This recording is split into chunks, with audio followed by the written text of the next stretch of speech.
Hey there guys, today I'm going to show you how to put your preferred memory in the power seats of Mahindra XUV700. So let's get started. First you'll come to the adjustment control over here, and now you'll set your seat to your preferred position. Now that you've set your preferred seat position, there is a memory saved in the first and second slot, so the available slot is third. So what you'll do is press the M button and then press third. You hear the chime? That shows that the memory has been saved. Also, in the newer Mahindra XUV700 models, these ORVMs also have the memory function.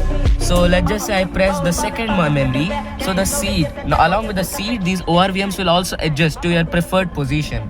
So yeah.